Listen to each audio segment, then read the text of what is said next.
let us continue with object detection. And now we're going to apply a technique that is called background subtraction. Here we will assume that we have a fixed camera that is looking at a certain scene, and the background or the majority of the objects in this scene are not moving. An example of this could be seen here. Here's a video of me riding a unicycle, and the whole point is that the camera is just fixed. So we're going to try to detect the object without knowing anything about its color, shape, or anything else. So what this background subtraction does is that it calculates the average among many frames in the video, and then compares a current frame with this average.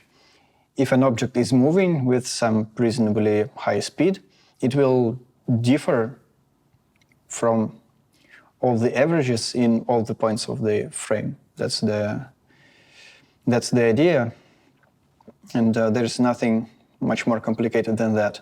So what we're going to do is we're going to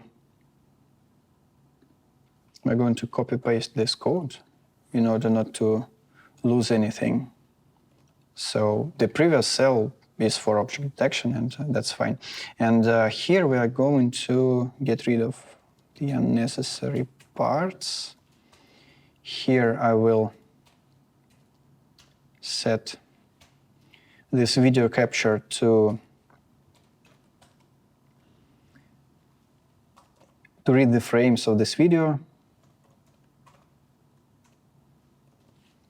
And we don't need that. We don't need that as well. We don't have any track bars.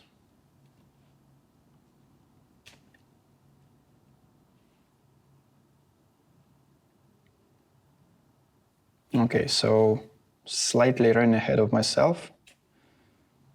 I will leave it for later. I will comment that out.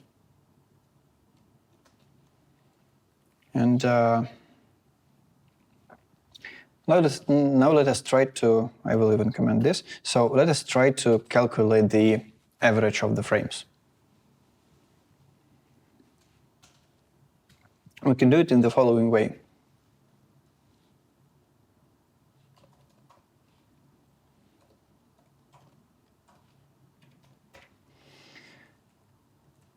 It will be the first frame here that we're going to read.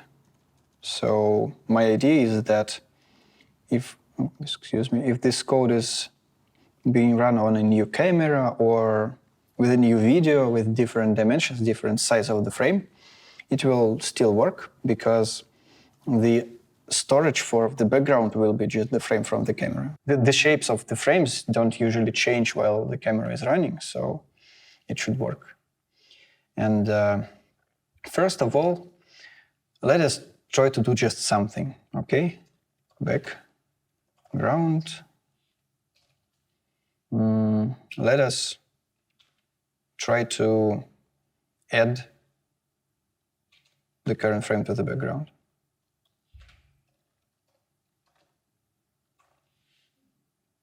Oh. Frame, excuse me. And after that, let us show this background.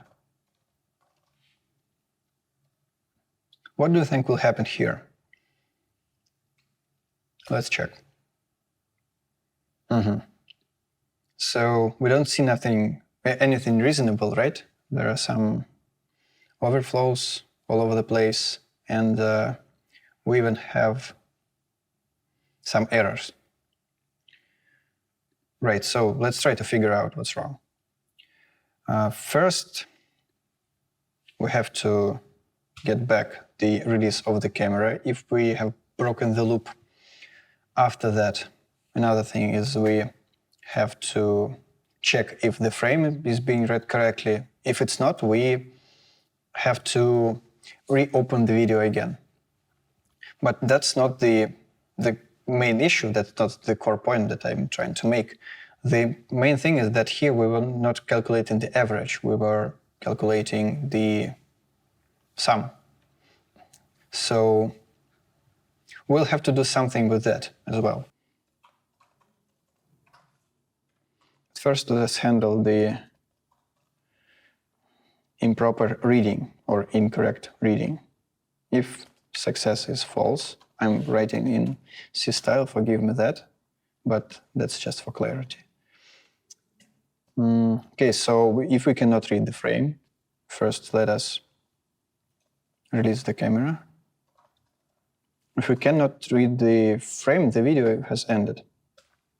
We will release the camera, then we will reopen the camera again, and I will create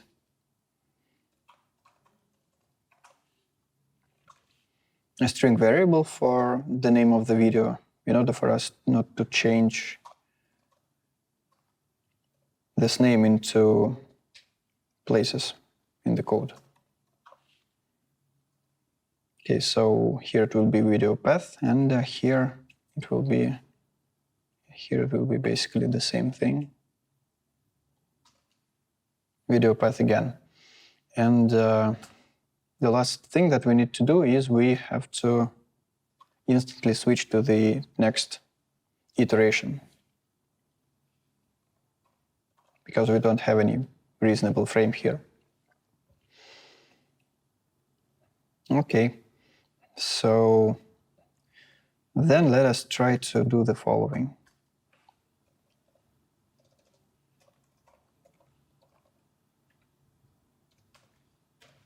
Let us divide the background by, let's say, 100, no, not 100, let's say 50. And here we will add frame divided by 50 again. And here let's increase the waiting time. So we will try to get closer to the point then where this background calculation makes sense. We will steadily move towards that.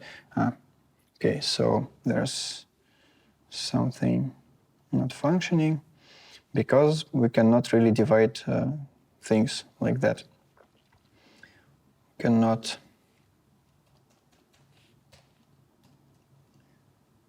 First, we can just set the background to 0, and then I will try. No, it is overflowing clearly. Okay, so let's increase the waiting time even more than that, and let's check. Wow, that surprised me pretty much because it's overflowing very rapidly.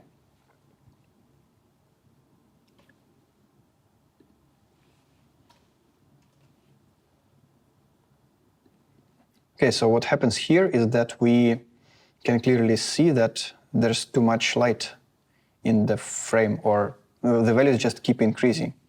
And that's the problem. We have to use some operations to stabilize the whole background so that it's not increasing all the time. How can we perform that? We can set the background to be equal to background times, let's say 0.9, and frame times 0.1. And I can even comment that out. So let's check. Oops.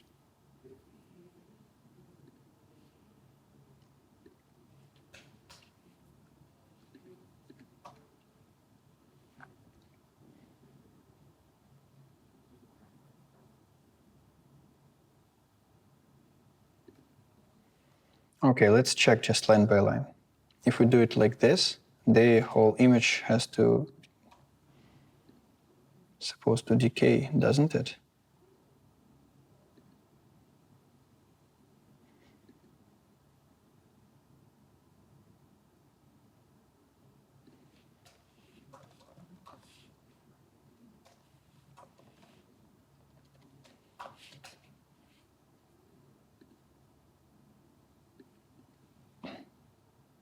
Yeah, indeed.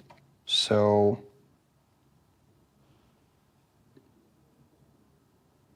what's going on here is we start from a bright frame.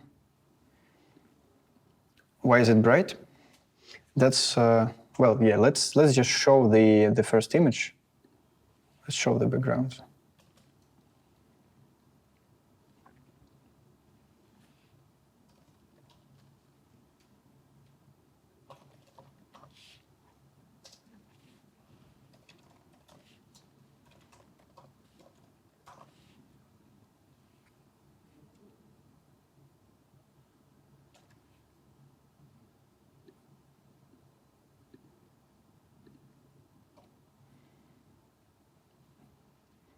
Okay, so the first frame was pretty much fine, and here something is wrong.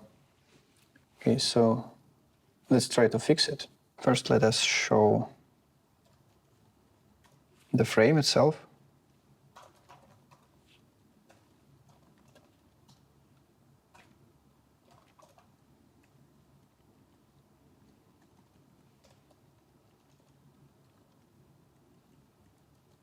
And let's avoid updating the background, just for now.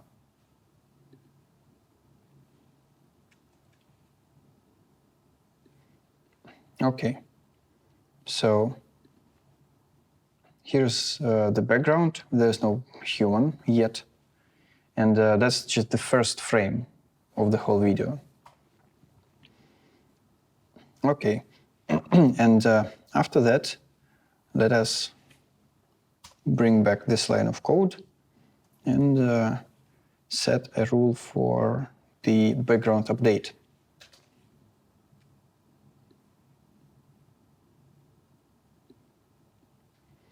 Okay, so there's something wrong with the overflowing. How can we fix that?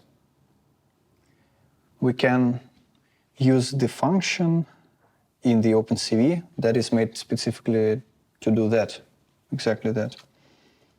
It is called addWeighted, and it works as follows. It has an input of 5 different things. First is the first image, second is the weight of the first image, the second image, the second weight, and then an additive constant that is just added to the values of all pixels. And we don't need that, so we can just set it to be 0. So let's try running this code. Here, you see this little shade. Okay, so let's increase the weight of the current frame. Let it be 0.3 and here 0.7, just for us to see all of that more clearly. So this is the original video playing. It's just playing slow. And here is the result of the background calculation. We're trying to average the frames so that we will get the average picture through this video, well, with some discount factor. And the good news is that it's working. Here you can see that this human is semi-transparent, and if I will increase this constant to say 0.95, and this constant will be set, this weight will be set to 0.05, we will be barely able to see the human. It's here somewhere, but it's not very clearly visible. So the next thing that we have to do is we have to find out where does the foreground object belong to, if we have the background that is pretty much statical. But that's for the next part of the seminar. Let us continue with the background subtraction. So what we have now is we have a proper background that we, let me comment that out. We have a proper background that we can keep on updating as the video is playing. So now we have to compare these two images, the left one and the right one, and we have to find out where the object is clearly standing out in the foreground. So the first thing that we can do is we can simply subtract them. I mean, just with a minus sign, and that's it. I will call this thing a diff, and it will be equal to frame minus background, whatever. So let us show it.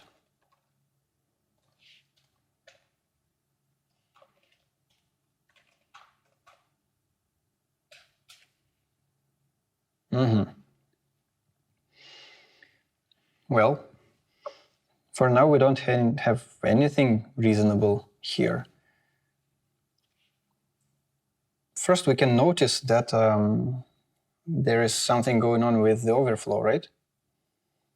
Clearly, the majority of the colors here are very bright, and it is not supposed to be like this because the majority of the frame stays the same for all the time.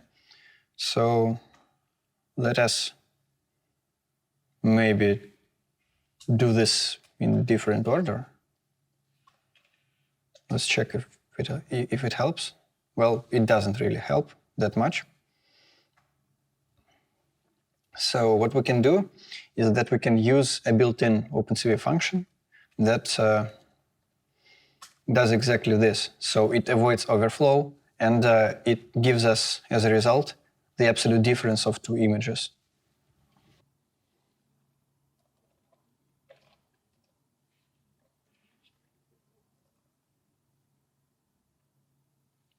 Oops, diff.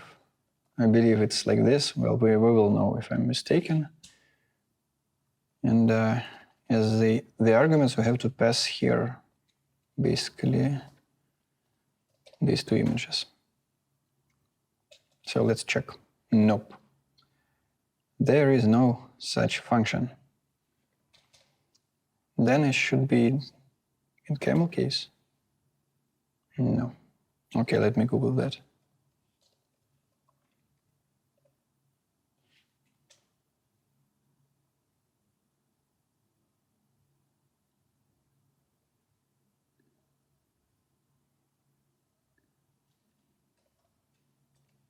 There's a little inconsistency in the naming here, I should say. Okay, finally, there's something making sense. So here's the first original image, here is the background that we are updating, and this is their difference. The only thing that we need to do now is we have to find the mask of this object, and there are clearly some shades and shapes of the objects appearing right behind the human in the frame. So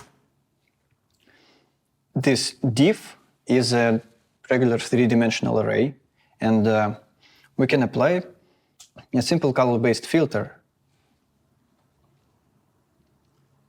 We can do it like this.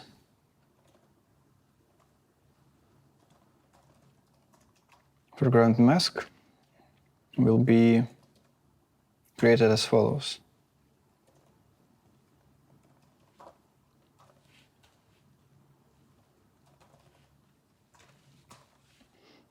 The color of them in the mask will be white if the following condition holds.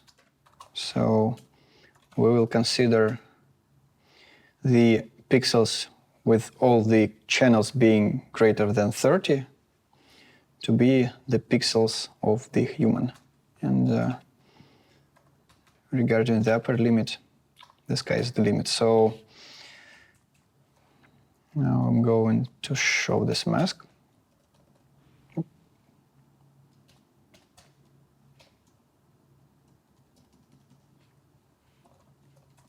Foreground mask.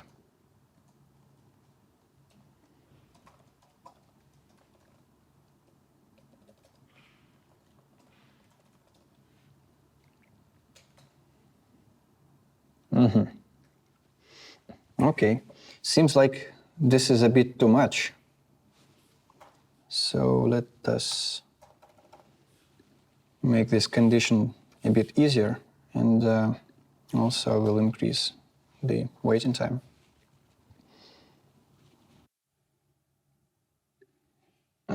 Let it be 15.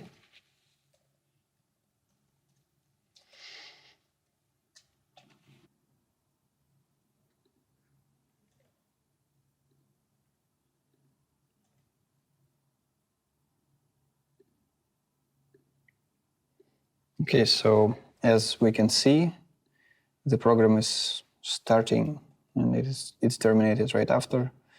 The problem here is that I have pressed the exit button Q multiple times, and these presses are still sitting in the queue in the system, so they are being passed to this program as it is being run the next time. Here we can see that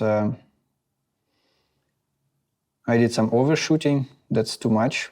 I mean, the criteria, the thresholds are too loyal, and we will see many false positives over here. So let's consider some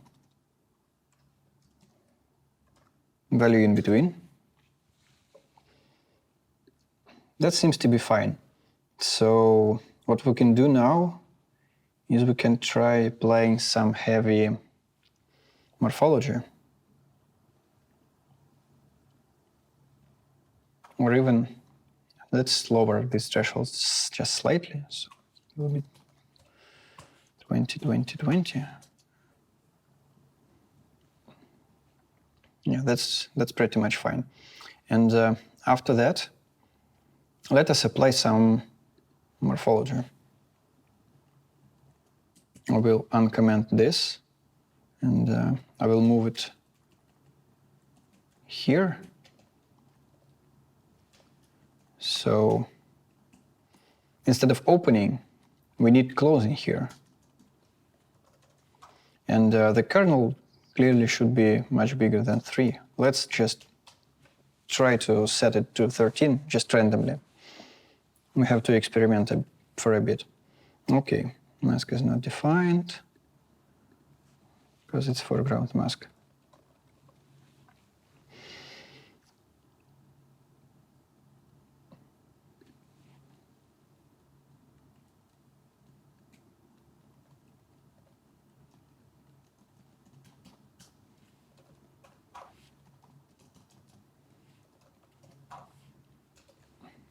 Okay, we have a lot of frames here, but the good news are that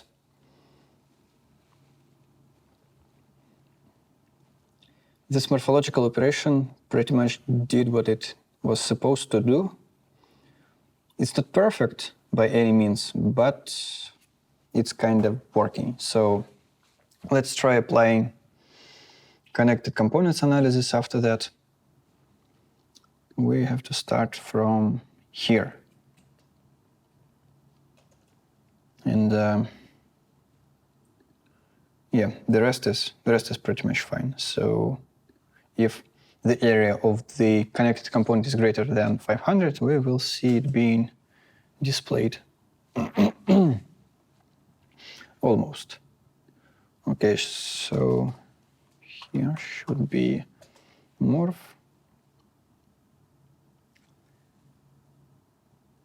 And here should be morph as well.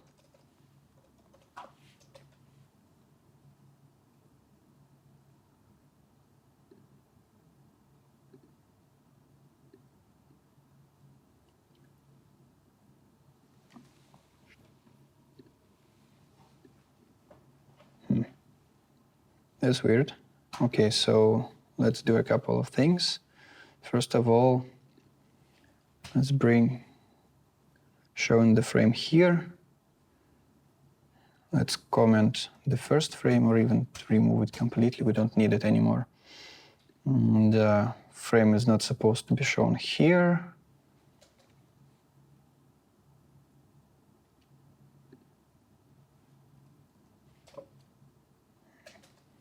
Now it should work.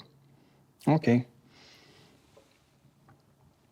There are some false positives, and the object is being shattered, fractured into a couple of smaller objects. But generally speaking, this method is kind of working. So it makes sense. What can we do about it in order to improve the performance? We can try to do the same stuff, but in the HSV color space. And that will, well, I can say change everything, but maybe not everything. So let's try. I will bring this operation here. Background will be in HSV. And the frame will be in HSV as well.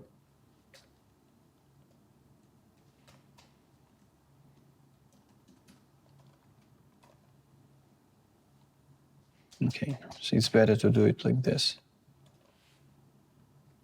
HSV frame here.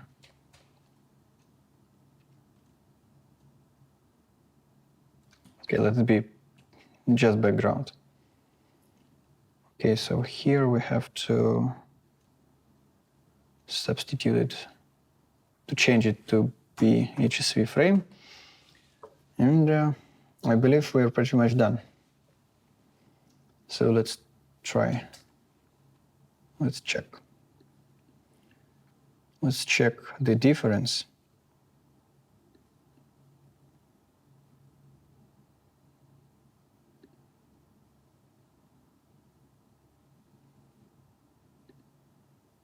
I have to do this color space transform after the checking of the result of the reading of the frame. Okay, now we have to figure out what's going on with the difference and why is it so big over here.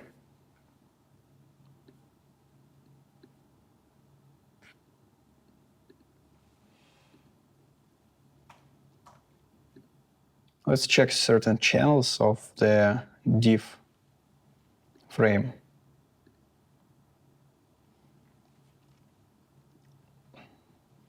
I will comment this, and I will comment this. So we will not see all the extra stuff going on. Let's first focus on the difference. Or even the frames. Okay, so, oh no, it's HSV frame. Okay, so let's check the HSV frame and background. Let's first try to understand if this part is working properly.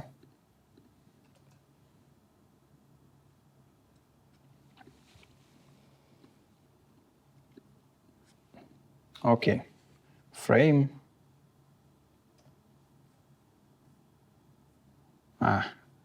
Okay, so let me comment this as well.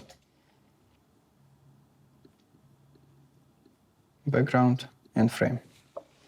So it seems that certain channels, in particular the channel which is blue here, are very noisy. So what is the blue channel here? Hue saturation value, the last one is value, so let's check my hypothesis.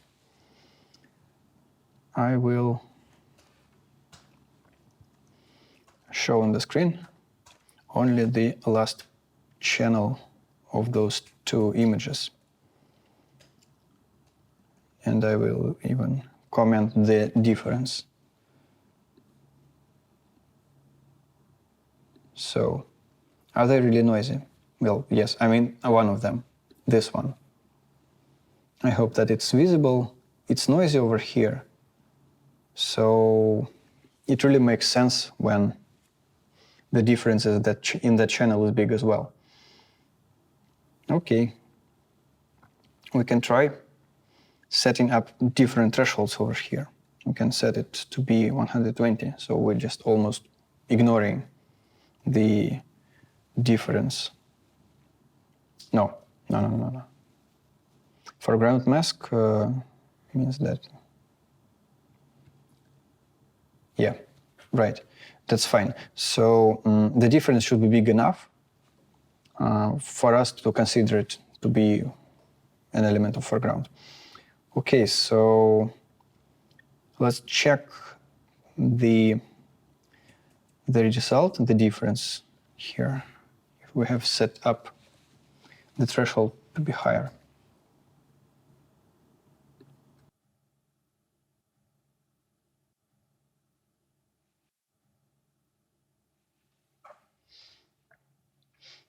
We can show all the channels of the difference separately. Oh, excuse me. We can show the channels separately, and it could help us to find out what is the best way to detect the foreground object. So it could be done like this.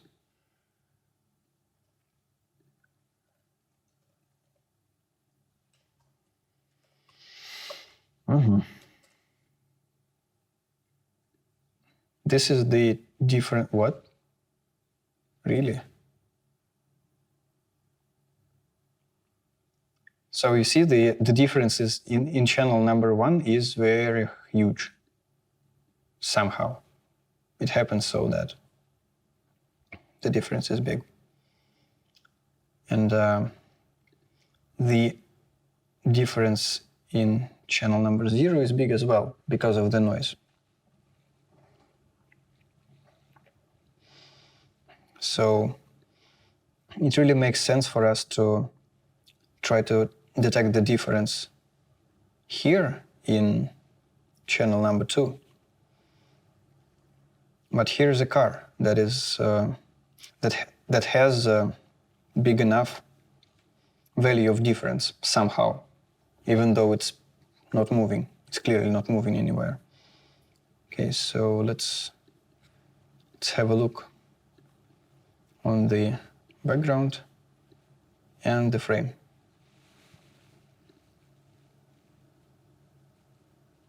Can you spot the difference in the lighting on different frames over here?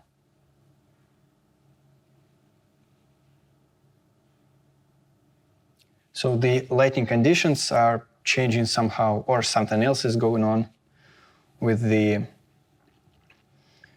light that is reflected from the scars. So it has relatively big difference really all the time with the background.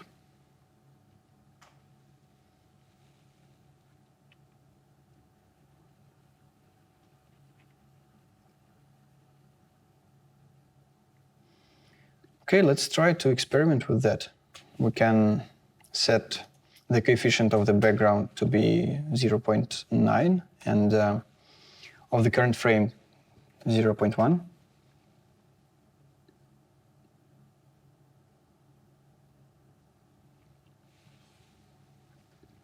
Let's try to find a channel in which it will make sense for us to detect objects.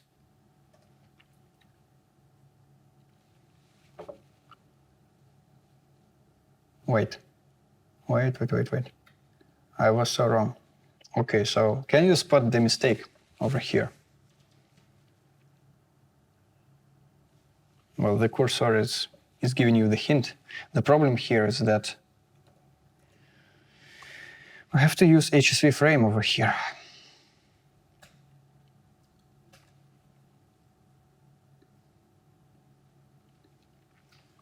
That's better. Okay, so we have a frame. Clearly, the difference in channel number 0 doesn't give us much of the meaningful information. It's very noisy in the hue channel, in the color channel. So let's skip it. And we're left with two options, which are diff1 and diff2. Which one of them is less noisy? Well, it seems like diff2 is less noisy, and we can try using that. So here in range, we're going to almost ignore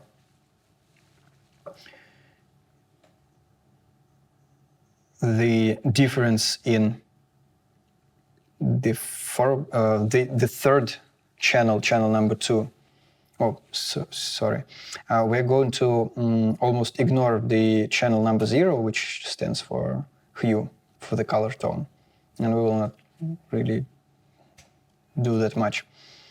Regarding those channels, number 1 and number 2, saturation and brightness, we'll set some thresholds. So let's just for experiment set them to be 30. Everything that differs in those channels by more than 30, by this margin, will be shown as white in the mask. So let me bring this back, and let me bring back the frame again, so that we will see the objects that are detected. Okay. What do we see here? Foreground mask. I think that the thresholds are too strict, and we don't see that much of a solid object here. So we can lower these thresholds. Let them be 20.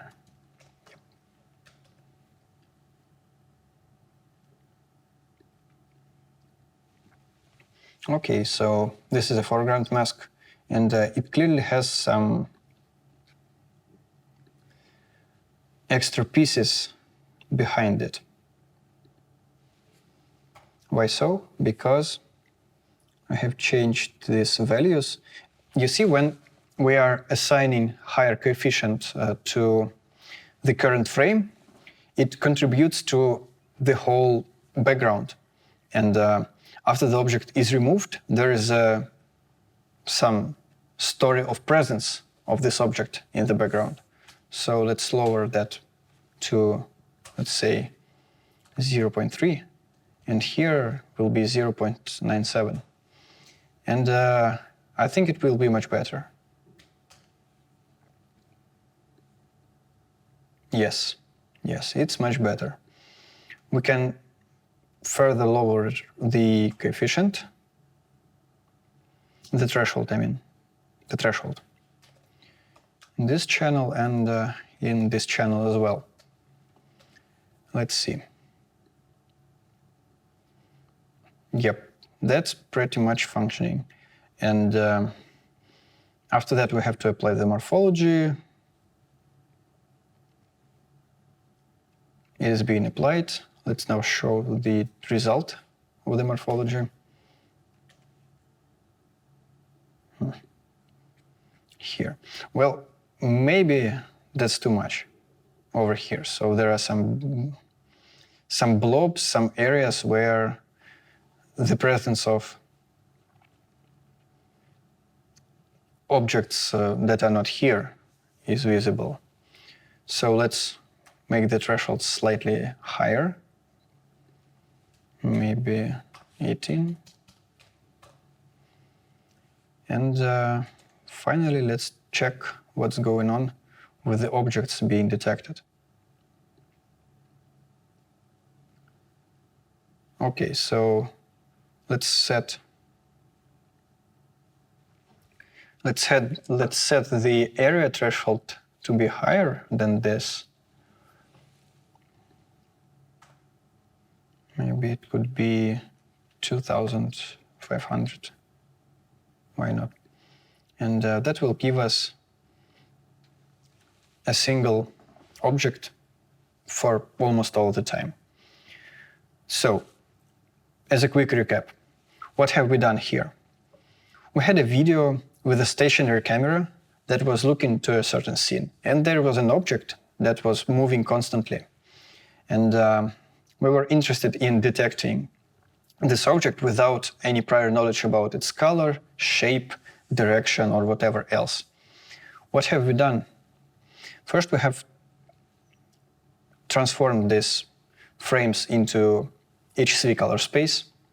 Then we have calculated the moving average or discounted moving average of the frames so that we can extract the average frame, which is the foreground, or the background basically. Then we have subtracted the current frame from this background frame, and we were left with this, which is the, with this and two more different images, which are the channels of the differential frame of the difference. So then we have chosen the proper channels to work with. H channel, the color tone channel, showed itself to be not representative in anything meaningful here, but two other channels were better for our purposes. So we have tuned the filter that is calculated on the differential image so that we can find a mask of the object that is moving. And after that, we have applied morphological closing to this mask. And this area over here is being detected as the object that is moving in the foreground. And this is the object. So it's pretty much more or less functioning. That's it for this seminar.